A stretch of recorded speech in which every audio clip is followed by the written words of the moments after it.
The topic for today's discussion is venturi meter. Likewise, your orifice meter. Venturi meter is also a device that is used to measure the rate of flow of fluid through a pipe. This device is based on the principle of Bernoulli's equation.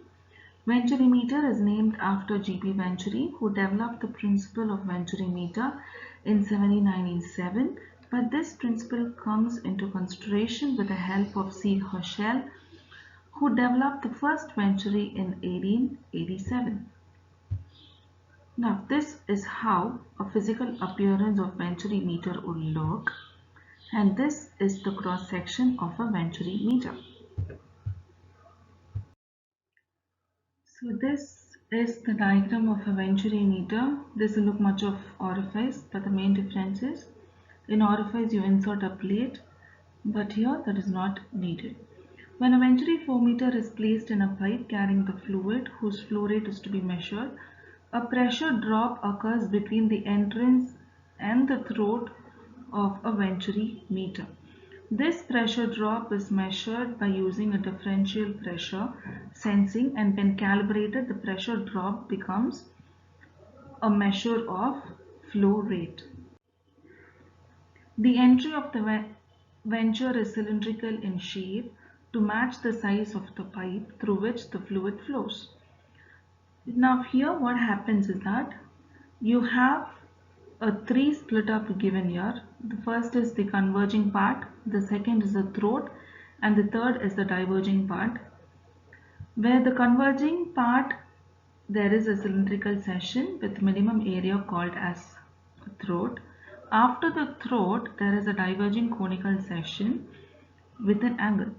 The openings are provided at the entry and throat sections 1 and 2. So 1 is the inlet and 2 is where the outlet is going to flow. So the fluid whose rate is to be measured enters the entry section of the venturi meter with a pressure P1. So all the ones that I say is going to be for my session 1, and all the 2's that I'm going to say is going to be for my session 2. So here the fluid which is going to flow is to be measured enters with the help of entry section of the venturi meter with pressure P1. Now as the fluid from the entry section of the meter flows into the converging section, its pressure keeps on reducing and attains a minimum value of P2. That is the throat, the fluid pressure P2 will be minimum. A differential pressure sensor is attached between the entry as well as the throat region of the venturi meter, which records the pressure difference between P1 minus P2, and this becomes an indication of the flow rate of fluid through the pipe.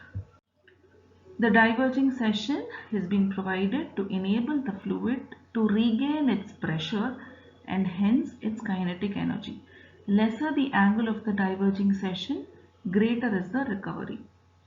Now in this venturi meter itself, you can subdivide into two types. The first is the short venturi meter and the second is a long venturi meter. In the short venturi meter is what you see here, this diagram. In the long venturi meter, the session 2 portion will be a bit longer and elongated than your short venturi. This is the major difference between long and short. So let us calculate the expression for rate of flow through the venturi meter. Consider a venturi meter which is fitted in a horizontal pipe through which the fluid is flowing. Now here let us consider A1 as cross-sectional of the inlet pipe, D1 is diameter of the inlet pipe, V1 is velocity at the inlet pipe, and P1 pressure at inlet pipe. A2 is cross-sectional area of the throat, D2 is diameter of the throat, V2 is velocity at throat, and P2 is pressure at inlet throat. So when we are going to apply Bernoulli's equation at section 1 and 2 meaning the inlet as well as after the throat what's going to be the section, and in this we have the formula with the help of Bernoulli's equation. P1 by rho g plus V12 by 2g plus Z1 is equal to P2 by rho g plus V2 square by 2g plus Z2.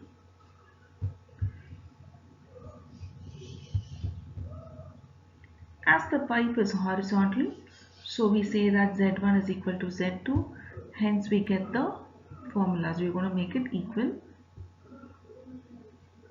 and we are going to rearrange the formulas as P1 and P2 one side and all the V1 and V2 to the other side. And P1 minus P2 by rho g is the difference of pressure heads at section 1 and 2 and is equal to H. So hence we say that this equation becomes H is equal to V2 square minus V1 square by 2g.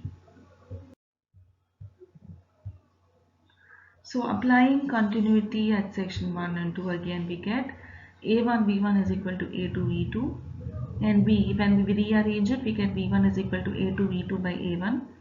So placing the values of V1 in equation 2 and solving it, we get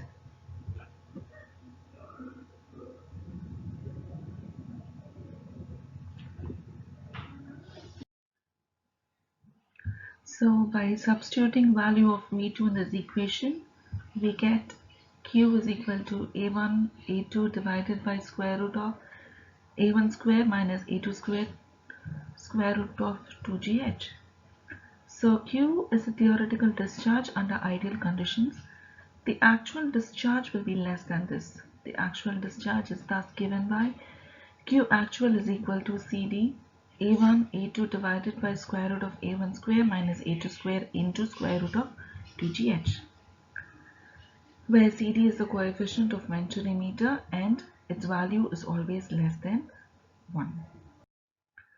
So the advantages are less chances of getting clogged with sediments, coefficient of discharge is high, its behavior can be predicted perfectly, it can be installed vertically, horizontally or inclined. Low pressure drop, low sensitivity to installation effects than orifice plates, less susceptibility to damage, more suitable for gas flows with entrained liquid. And the limitations are they are large in size and hence where space is limited they cannot be used. Expensive initial cost, installation and maintenance require long laying length, low turn. Greater costs to manufacture, greater susceptibility to taping errors in high Reynolds number gas flows owing to the high velocity fluid which is passing the pressure tapping at the throat. Less experimental data than orifice plates. So with this we have come to the end of Venturimeter. Thank you.